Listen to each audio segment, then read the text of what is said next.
Sattha thanang sila thanang hiri utapiyang thanang sutta thanan ca caku ca panyawi satanang thananti.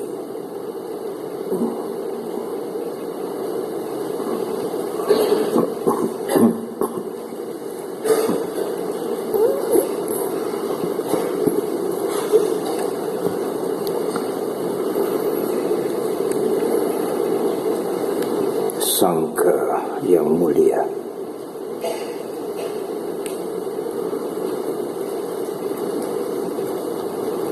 para tasilani, para pandita,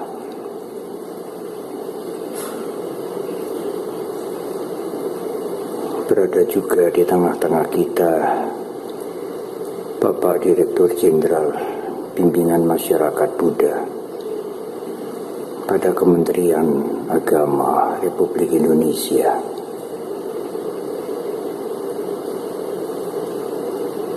beserta Ibu yang juga saya berjumpa semalam di Wihara Dhammacakka.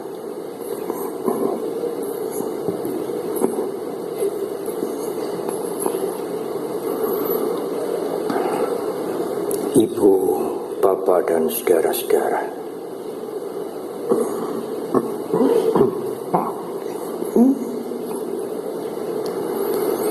satu bulan penuh umat Buddha di berbagai tempat sampai ke puncak-puncak gunung tidak ingin ketinggalan untuk mempersembahkan sanggadana pada masa Katina atau Katina Kala yang sering juga disebut Jiwara masa bulan jubah.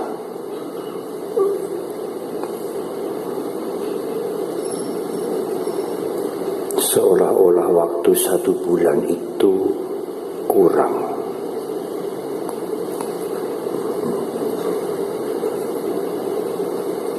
Tiap-tiap tahun perayaan Katina tidak bertambah surut, tetapi bertambah semarak.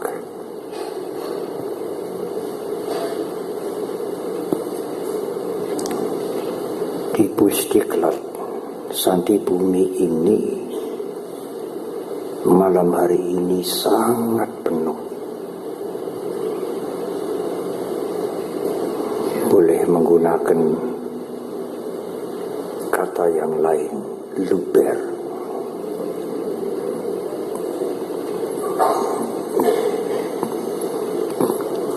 Tentu Ibu, Bapak, dan saudara, umat yang datang dengan penuh rasa bakti, ketulusan, sama sekali tidak ada yang menarik atau memaksa. Tentu semuanya itu adalah pendidikan yang diberikan oleh guru-guru agama, para pandita di pelosok-pelosok desa, para atasilani, para samanera, dan juga para biku yang meskipun jumlahnya tidak banyak.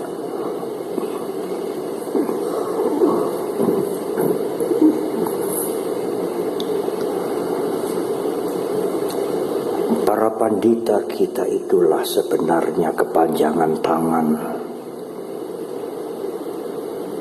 Demikian juga samanera dan atasilani dari sangga dalam memberikan pendidikan kepada masyarakat, utamanya umat Buddha.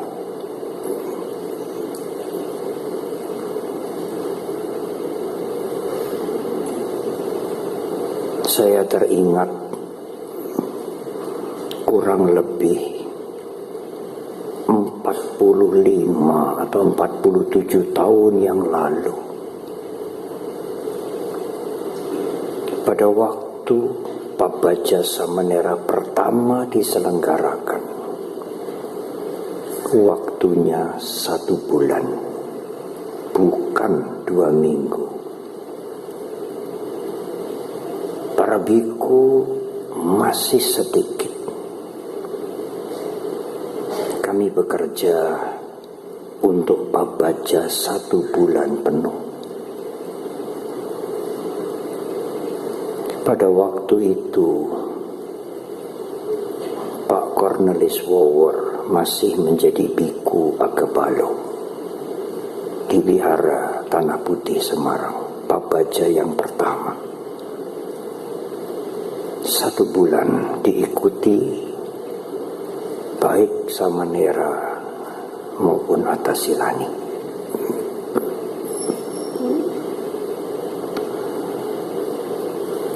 Fasilitas tidak seperti sekarang,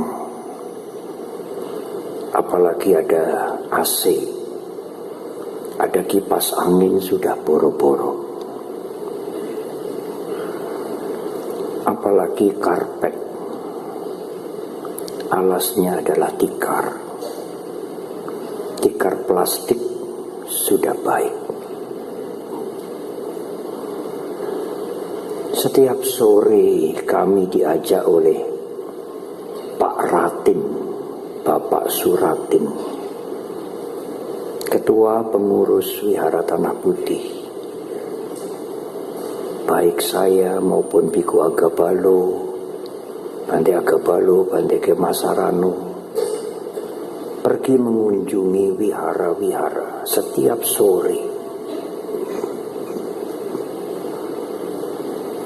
Kami naik kol yang buntung, tidak ada hidungnya itu. Kolnya itu sudah agak reot. Sopirnya tua. Dan tempat yang ditempuh, aduh, memang tidak jauh di sekitar Jepara, Kudus. Tetapi tempat itu amat mengerikan. Di samping kami jurang yang dalam sekali. Kami pergi ke satu tempat yang namanya Rahtau. Mungkin Pak Dirjen ingat Rahtau. Wiharanya itu dikelilingi gunung seperti di tengah-tengah mangkuk yang besar. Kami datang dari tebing-tebing gunung dengan kol yang reot-reot, sopir yang sudah tua. Penumpangnya para biku dan samanera banyak. Kami berpikir, ini kalau nggoling bagaimana? Habis. Mungkin tidak ada Panyawaro malam hari ini. Hanya potretnya dipasang di lantai 2. Menjelang ulang tahun Sangga, diikutkan Patidana.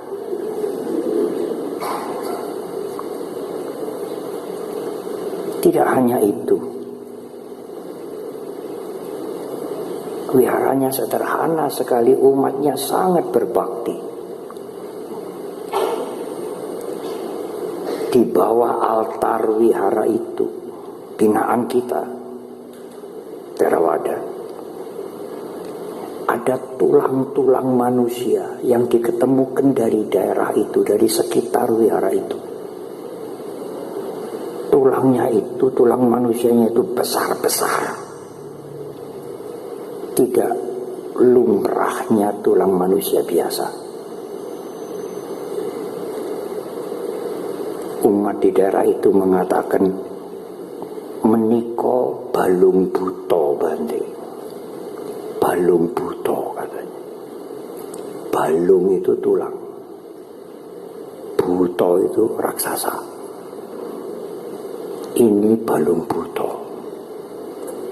Apakah sekarang masih ada itu di wihara di Rahtau?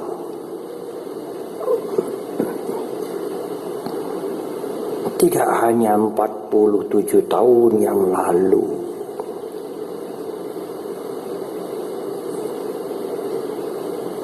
kami belum mengenal Sosro.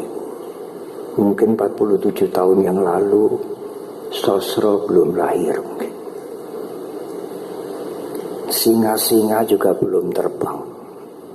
47 tahun yang lalu saya masih 1 atau 2 wasa. Tabaja Samanera yang pertama di Tanah Putih 1 bulan dengan biku yang sangat sedikit. Tidak hanya masa itu, sampai sekarang pun kami melihat foto-foto para biku masuk ke desa-desa naik motor, bonceng ojek di jalanan yang berlumpur yang tidak mudah untuk bertemu dan memberikan pendidikan kepada umat.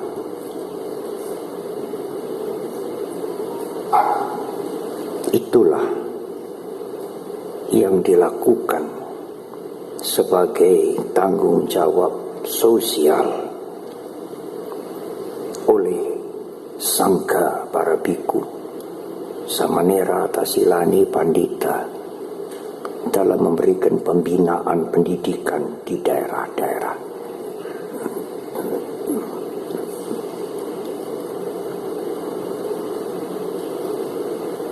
Ibu, Bapak dan Saudara, tahun depan Sangga kita 50 tahun, setengah abad, tahun emas bagi Sangga Theravada Indonesia.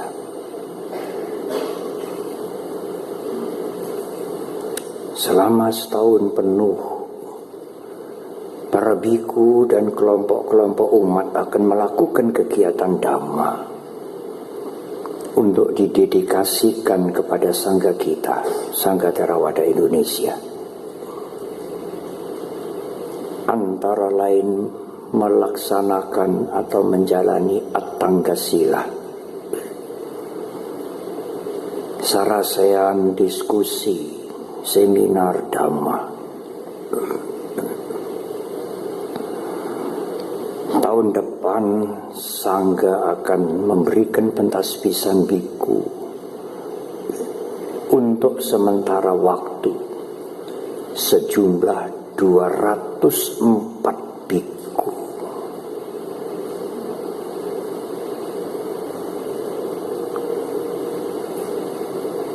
Acara besar, Ibu, Bapak dan Saudara.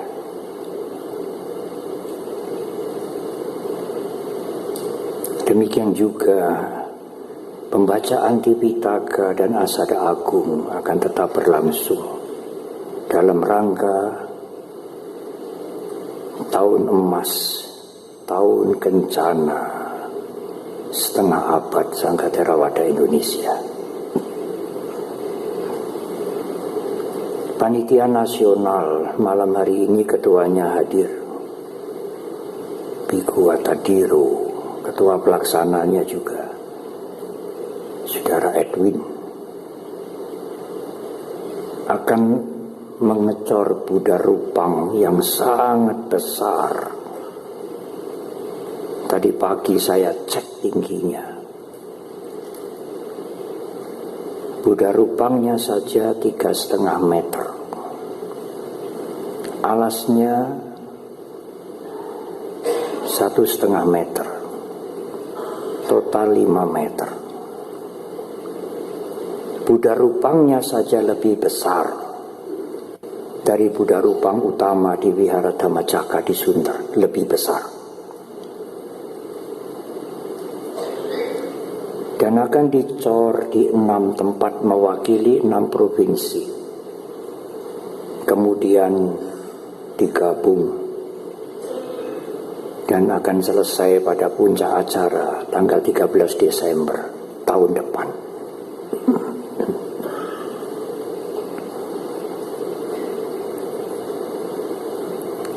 Jakarta dan sekitarnya akan menyaksikan pengecoran terakhir tanggal 21 Juni di Wihara Dhammacaka, bagian kepala dari Buddha Rupang. Ibu, bapak, dan saudara bisa ikut berpartisipasi, sedikit tidak soal, sesuai dengan kemampuan ibu, bapak, dan saudara, membuat Buddha Rupang salah satu kebajikan yang besar.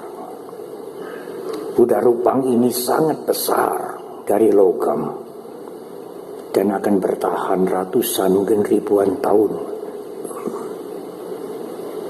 sebagai objek puja yang menimbulkan keyakinan, saddha kepada umat selama ratusan mungkin ribuan tahun.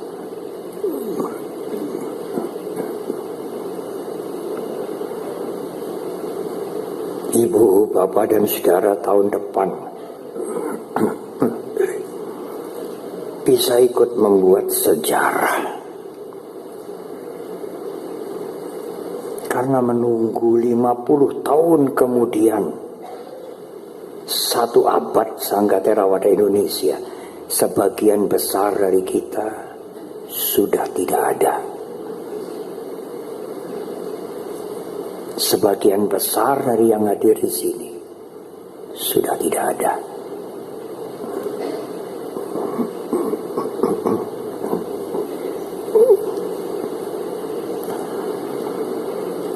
Ibu, bapak, dan saudara,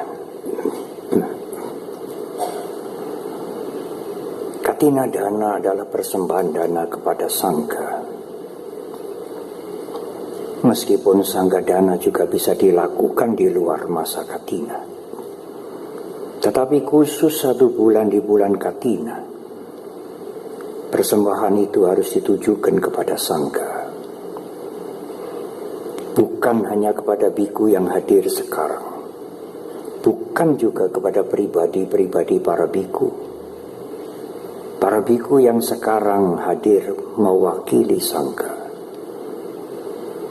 Dana saudara akan disimpan, diatur oleh Sangha dan diawasi oleh Sangha untuk kepentingan para biku, juga kepentingan umat,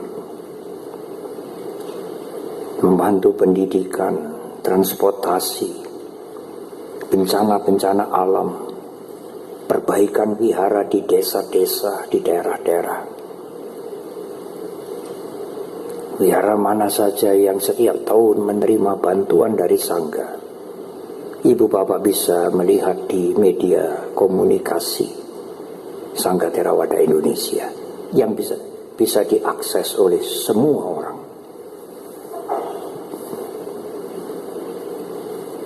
Untuk itulah dana yang dipersembahkan kepada Sangha digunakan. Para biku hanya menggunakan sangat sedikit, jubah 1 setel, paling tidak 2 atau 3 setel. Makan sehari 2 kali, kadang-kadang 1 kali sudah cukup. Obat-obatan dikala sakit, dan perbaikan untuk wihara yang bukan milik pribadi para biku. Saya tidak jemu-jemu mengulangi hal ini setiap Katina, supaya umat Buddha mengerti dengan terang jelas sekali untuk apa dana yang kami persembahkan itu. Apalagi umat Buddha generasi baru mungkin belum pernah mendengar keterangan untuk apa Sangga Dana itu.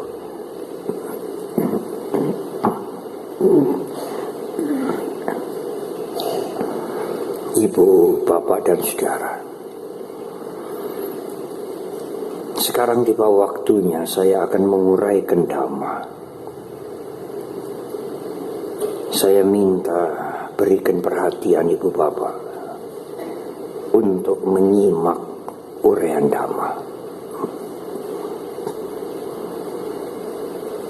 Berusaha untuk tidak berbicara dengan kanan kiri, tetapi juga tidak berbicara dengan handphone. Berbicara dengan teman dengan handphone tidak ada batas waktunya, tetapi mendengarkan dhamma langsung tidak setiap hari.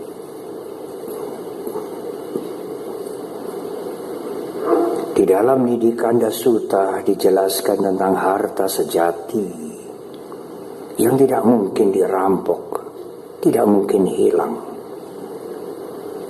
Harta sejati itu adalah kebajikan, berdana, menahan diri dari hal-hal yang buruk,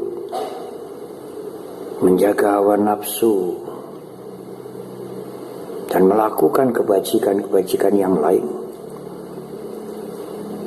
Harta sejati itu akan bisa terbawa setelah kematian.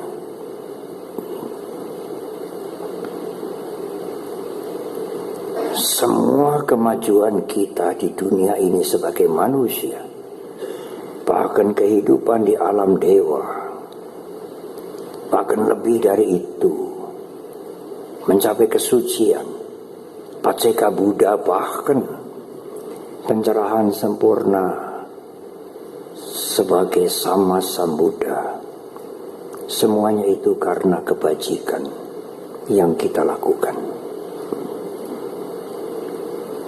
Tetapi dalam kesempatan lain Guru Agung kita juga menjelaskan Arya Dhana, kekayaan mulia, 7 Arya Dhana.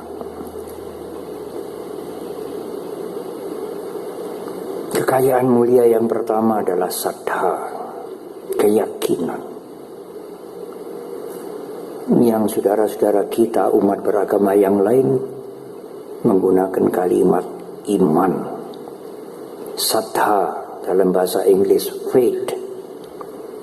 Umat Buddha cenderung menggunakan kalimat keyakinan. Saudara kami umat beragama lain menggunakan kata iman.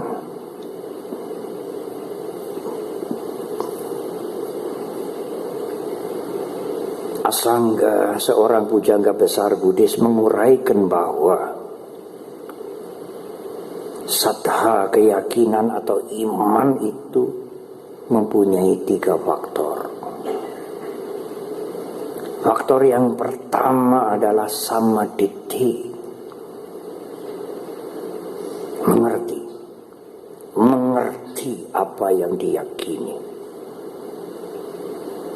Tidak hanya asal yakin karena ikut orang tua, ikut teman dan lain-lain. Dari mengerti itulah kemudian seseorang menerima apa yang dimengerti. Kalau seseorang hanya menerima saja, senang agama Buddha, sangat senang, sangat suka, tetapi tidak dibekali dengan pengertian yang benar, iman atau keyakinan ini sangat rapuh, mudah sekali hilang. Keyakinan yang membuta karena tidak dibekali dengan pengertian yang benar, yang terang, yang jelas. Tetapi hanya pengertian saja, tidak ada keinginan untuk menerima, itu juga bukan keyakinan. Belajar agama, belajar dhamma, ajaran Guru Agung Buddha Gautama sebagai ilmu pengetahuan, bukan bagian dari keyakinan, bukan bagian dari iman. Keyakinan itu belajar mengerti dan menerima.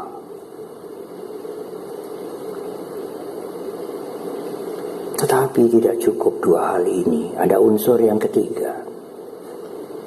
Yang kita pelajari, yang kita terima, yang kita sangat menghargai, yang kita sangat bangga dengan pengertian itu, yang sudah kita terima,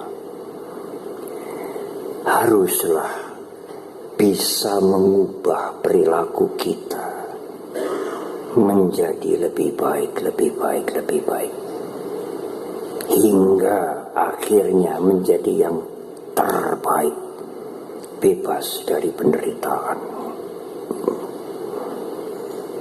Kalau Anda mencintai, menyenangi, sangat menyenangi agama Buddha, mengerti Dhamma, bisa menguraikan, bahkan mungkin menjadi pengajar Dhamma, tetapi perilaku Anda tidak berubah, apa gunanya Anda beragama Buddha?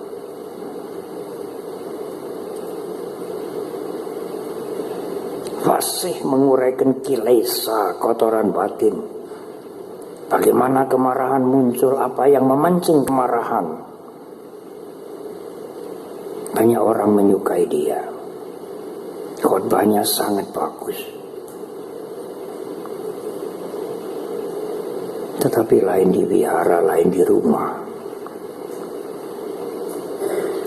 Di rumah, bawelnya tetap bawel,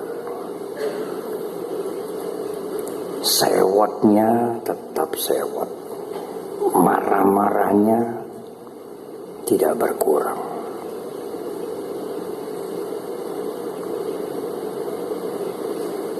Ada temannya yang kemudian menggoda, "Loh, kamu di wihara bisa menjelaskan Dhamma, disukai, disenangi banyak orang.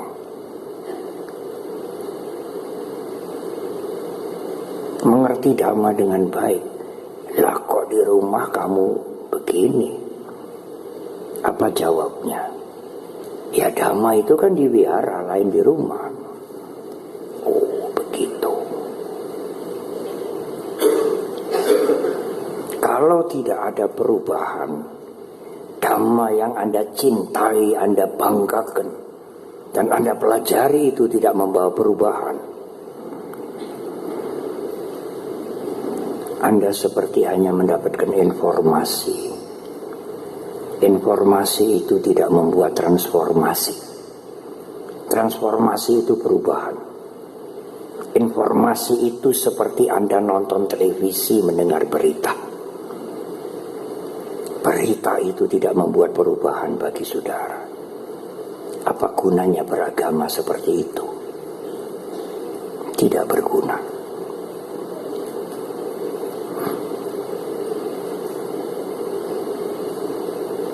Di dalam Dhammapada mengatakan apa gunanya mengerti, menghafal 1000 bait.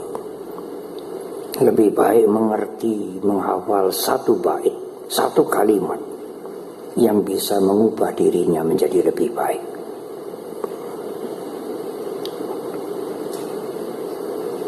Belajar dan mempunyai keyakinan itu 2 kekayaan mulia. Belajar itu bahu suta, sering juga disebut bahu saja. Keyakinan itu sadar. Kalau demikian Bante, kalau seseorang punya keyakinan yang benar, apa yang harus berubah? Yang harus berubah adalah perilaku. Berubah bagaimana Bante? Berhentilah berbuat buruk. Berhentilah, haruslah berhenti berbuat kejahatan. Itulah manfaat awal dari beragama, belajar Dhamma.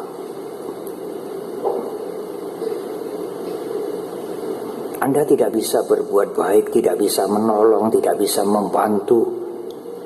Enggak apa-apa kok. Tidak ada orang yang dirugikan kalau Anda tidak bisa berbuat baik. Tetapi kalau Anda berbuat buruk, Orang lain Anda rugikan. Dan keburukan itu menghancurkan Anda sendiri.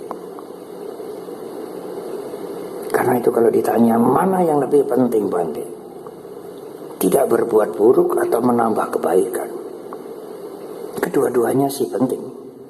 Tetapi yang paling penting adalah tidak berbuat buruk.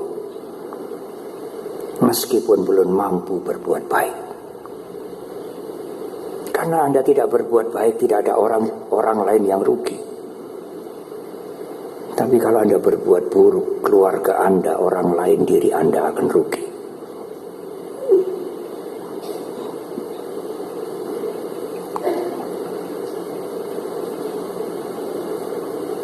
Ibu, bapak, dan saudara, janganlah berbuat buruk meskipun kecil. Karena keburukan itu akan berakibat keburukan juga. Hukum karma tidak pernah lupa.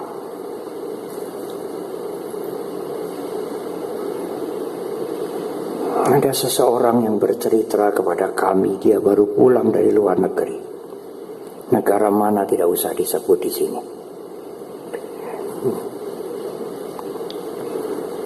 Satu hari dia naik mengendarai mobil. Suatu saat ada pintu tol yang rusak.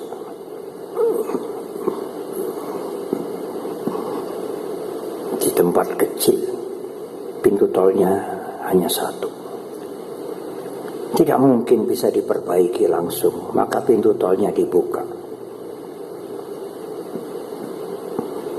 Mobil-mobil lewat, tidak perlu membayar.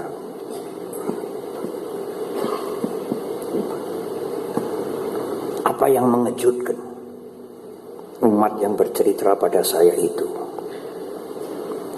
besoknya Bante, saya melihat orang-orang yang kemarin lewat tidak membayar itu ngantri di loket di dekat gerbang tol itu. Ada loket di situ, ada petugas untuk membayar. Tidak ada yang memaksa. Itu kesadaran.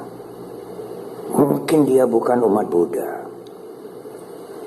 Mungkin dia tidak mengerti atau tidak pernah mendengar hukum karma. Tetapi dia mempunyai tanggung jawab sosial. Karena kita tidak mungkin hidup sendiri di tengah hutan. Fasilitas sosial itu adalah tanggung jawab kita untuk kita pelihara bersama-sama. Karena digunakan bersama-sama. Mungkin kalau sebagian ibu bapak dan saudara terjadi begitu,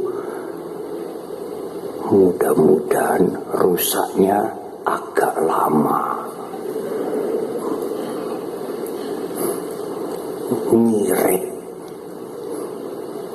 Pulang pergi rasa bayar tol.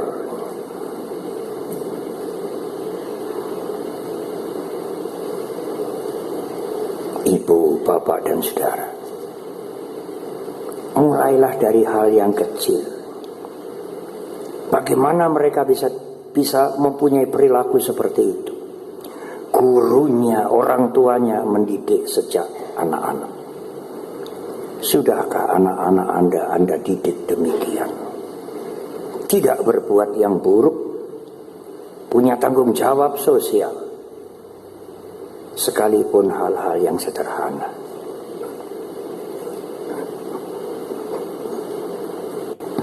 Tetapi sulit Bante, menjaga perilaku itu sulit. Karena berbuat buruk itu ada enaknya juga. Ya memang. Tetapi sengsaranya. Beberapa hari yang lalu saya terkejut saya. Ada seorang umat Buddha yang bertanya, Bante, kalau saya mendapatkan keuntungan yang tidak wajar. Saya bertanya, apa maksudmu?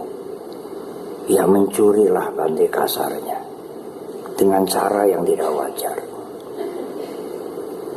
Lalu saya gunakan sebagian untuk berdana. Apalagi ini masa Katina, saya mau berdana besar. Apakah boleh, Bante?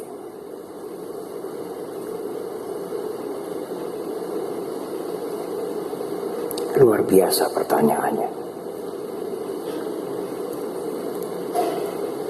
Umat ini menganggap bahwa hasil keuntungan dari mungkin smuggling, penyelundupan, mungkin pemalsuan, dia mengatakan itu kan uang kotor, Bante. Dia mengatakan begitu, uang kotor. Kalau di masa Katina ini saya berdana sebagian kepada Sangha, kan uang saya jadi bersih.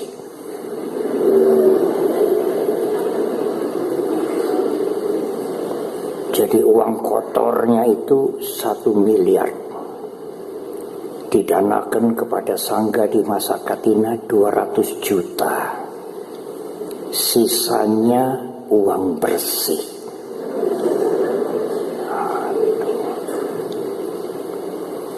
Berdanalah supaya uang Anda bersih.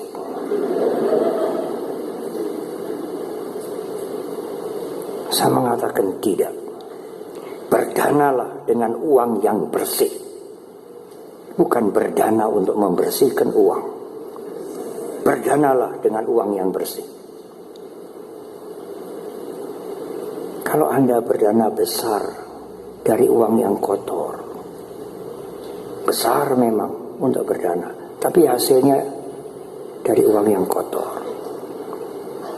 Dhamma mengajarkan tujuan harus baik kepada untuk keperluan yang baik, Puggala Sampada. Diberikan dengan niat yang baik, Cetana Sampada. Tetapi dana yang saudara berikan itu juga harus Wattu Sampada. Barang-barang materi dari hasil yang bersih. Kalau saudara berdana dengan hasil yang tidak bersih, itu kan seperti minum racun 1 sendok teh, racun sianida, lalu disusul kemudian segera minum vitamin 1 genggam. Apa gunanya? Racun yang sedikit itu akan menghancurkan Anda.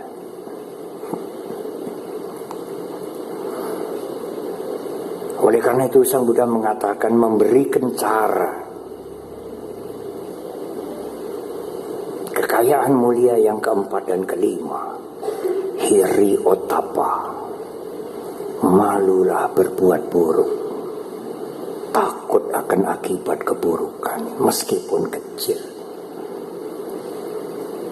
Kalau Anda tidak malu berbuat buruk yang kecil, lama-lama menjadi besar. Dan akibatnya akan datang pada Anda sendiri. Pak Ayung, Pak Kusnan Kirana, pemilik Lion Air Group pernah cerita pada saya, Bante, di bawah tiap duduk penumpang itu kan ada pelampung. Itu Bante, tiap-tiap tahun kalau dijumlah, pelampung yang dicuri oleh penumpang itu banyak sekali. Pelampung itu dipakai kalau mendarat darurat di air, dipakai, dicuri.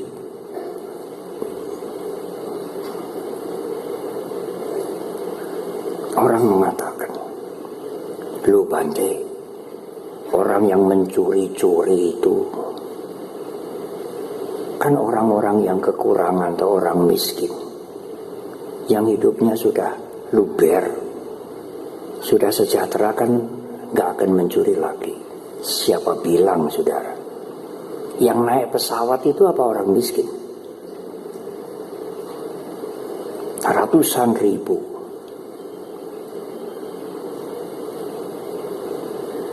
Saya tanya Pak Ayung.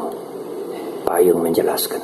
Padahal Bante sudah diberitahu, jangan mengambil pelampung, jangan mengambil pelampung, masih diambil. Tidak malu dia. Bahasa Jawa, tidak punya rasa risih, nggak risih berbuat buruk. Lalu bagaimana Pak Ayung mengatasi itu? Hiri tidak mempan Bante, muncullah otapa. Takut akibatnya. Ayat sekian, kurungannya sekian, denda sekian. Kalau malu tidak mempan, hiri tidak mempan, otapa dikeluarkan. Manjur Bante, tetapi masih ada juga yang mencuri. Saya tanya, lah mencuri pelampung pesawat itu untuk apa Pak Ayung? Mungkin untuk berenang itu loh Bante. Di Jakarta kalau musim hujan ini kan banjir di mana-mana. Dia mau pakai itu untuk renang. Oh, begitu. Mencuri tidak mencuri, berbuat buruk atau berbuat baik, bukan karena kaya atau miskin, karena sikap mental. Kalau Anda konsisten mempunyai sikap mental yang baik, maka Anda punya integritas yang baik. Integritas itu dimulai dari konsistensi melakukan kebaikan. Memang tidak ujuk-ujuk, tidak spontan, harus ada konsistensi. Konsistensi itu terus menerus melakukan yang baik, tidak melakukan yang buruk. Meskipun kecil, pegang itu. Itu nanti akan menjadi integritas Anda.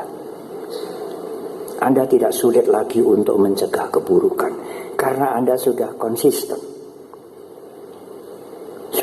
Sudah punya integritas untuk tidak melakukan keburukan. Jadi mudah saja untuk menolak yang buruk. Karena itu sudah menjadi integritas Anda.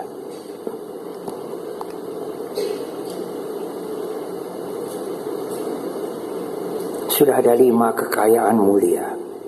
Saddha sila atau saddha bahu saja, keyakinan belajar, tidak berbuat buruk, malu berbuat buruk, dan sadar akan akibatnya. Saddha bahu saja, sila, hiri, otapa. Masih ada 2 kekayaan mulia lagi. Semoga saya mampu menyelesaikan dengan baik, dengan tidak panjang. Kekayaan mulia yang ke-6, meskipun ini tidak berurutan saya menjelaskan, adalah jaga. Jaga itu tidak sekedar memberi, tetapi lebih dalam dari itu. Saga itu memberi dengan sikap mental untuk latihan melepas. Apa toh ibu bapak saudara di dunia ini yang kekal? Harta tidak kekal, kesehatan pun tidak kekal. Ayah, ibu, suami, istri, anak-anak, Anda akan bisa membersamai selamanya? Tidak. Apalagi kedudukan, pangkat, apakah kekal? Tidak. Jasmani kita ini juga tidak kekal. Meskipun kita eman-eman dengan sangat teliti, jasmani ini tidak kekal. Memberi adalah latihan untuk jaga, memotong ikatan. Tetapi tidak hanya ikatan dengan materi, ada ikatan yang lebih kuat.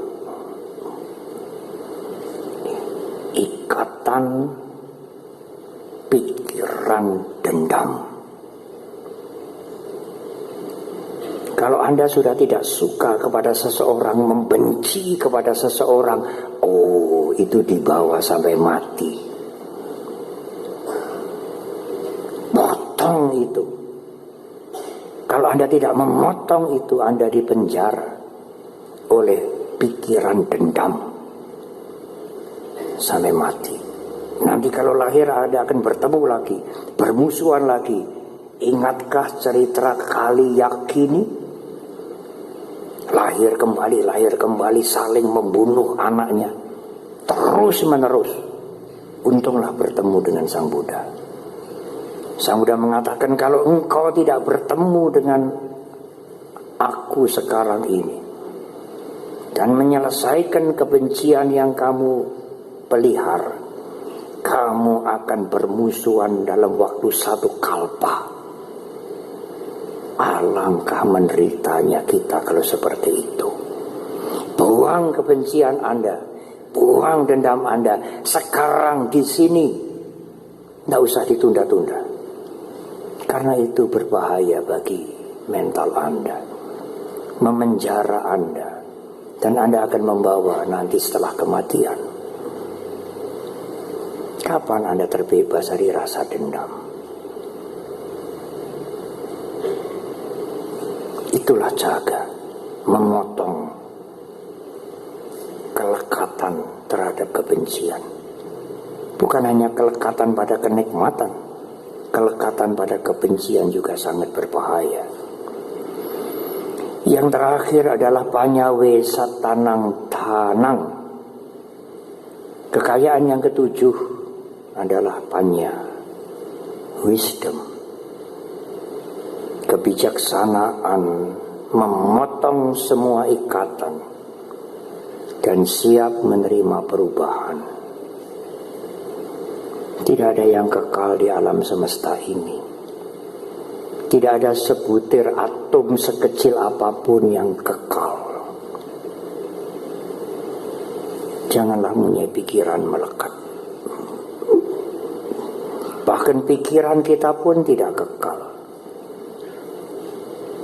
Kesadaran yang menyadari pikiran, menyadari nafas, menyadari pikiran, menyadari perasaan sati, itu pun juga tidak kekal. Hati-hati, jangan terjebak seolah-olah kesadaran atau sati itu adalah aku. Aku yang bisa menyadari, mengawasi perasaan, pikiran, dan lain-lain. Sati bukan aku. Sati juga anatta. Sati juga tidak kekal, meskipun sangat berguna.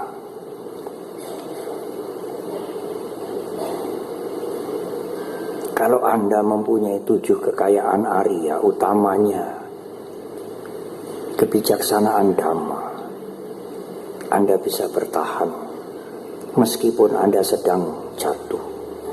Ekonomi mungkin sedang jatuh, kondisi rumah tangga mungkin sedang tidak baik, pekerjaan mungkin sedang down. Tetapi kalau Anda punya wisdom, punya kekayaan Arya, Anda tidak akan hancur.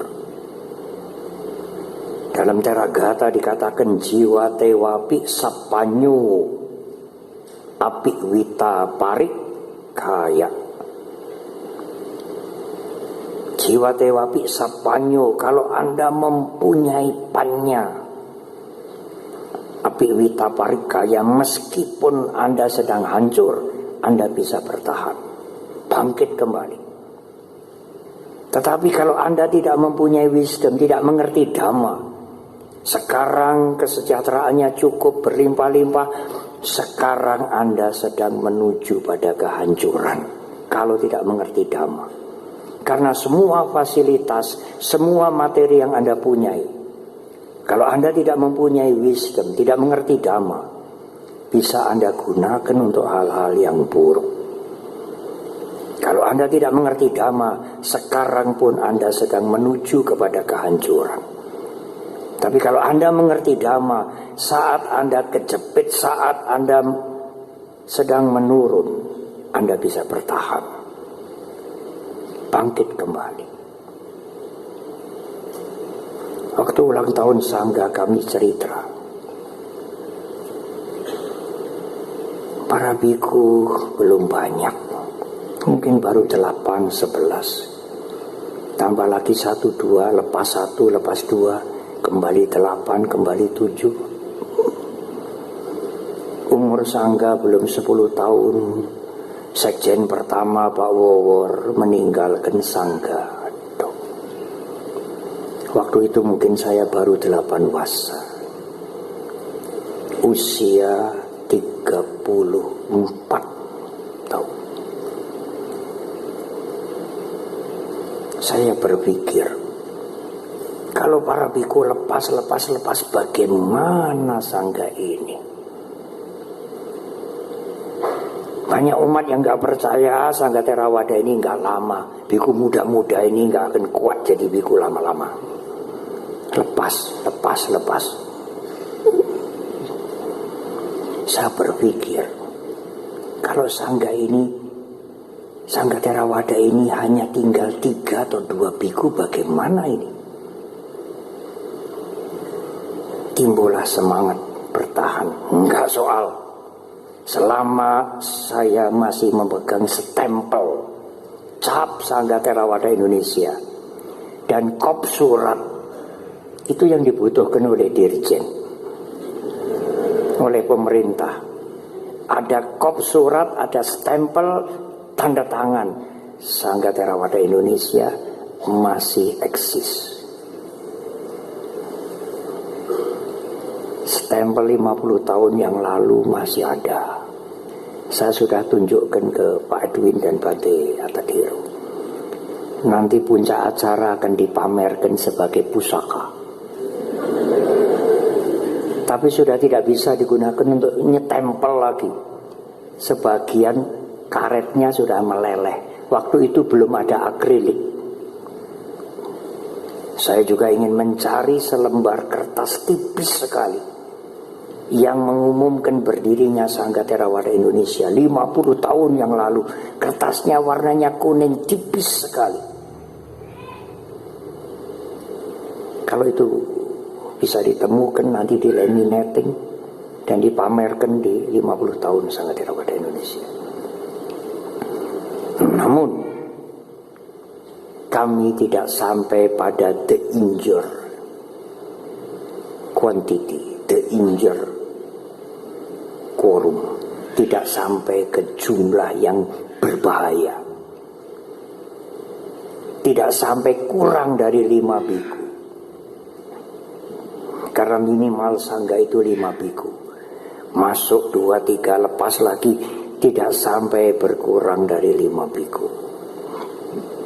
Dan sekarang Sangga Theravada Indonesia bisa bertahan 50 tahun, setengah abad, the golden jubilee tahun depan. Jumlah para biku 100 sekian, Samanera mungkin mendekati 100. Mengertilah Dhamma, peganglah Dhamma, praktek dengan benar-benar. Meskipun Anda sedang menurun, Anda bisa bertahan. Dan Sangga kita setengah abad pada tahun yang akan datang. Dirgahayu Sangga kita, Sangga Theravada Indonesia. Terimalah penghargaan saya kepada untuk para Atasilani, Pandita, segenap umat yang dengan rasa bakti dan ketulusan hati tanpa pamrih mendukung para biku, mendukung Sangga kita hingga bertahan dan berkembang dengan wihara-wihara, dengan sekolah-sekolah sampai pada hari ini. Kebajikan yang besar yang ibu, bapak, dan saudara lakukan, bisa melakukan kebajikan itu saja sudah bahagia. Tidak usah mengharap kapan buahnya datang. Bisa melakukan kebajikan itu saja sudah kebahagiaan. Alangkah menderitanya mereka Yang ingin berdana tidak bisa. Ingin melakukan kebajikan sulit. Karena mungkin tinggal di daerah yang tidak aman. Peperangan dan lain-lain. Jadi kalau Anda bisa melakukan kebaikan, itu sudah kebahagiaan. Tidak usah pusing kapan kamawipakanya ini akan datang. Karena pasti akan datang. Selamat merayakan Katina dengan mempersembahkan dana kepada Sangga. Semoga semua makhluk berbahagia. Terima kasih.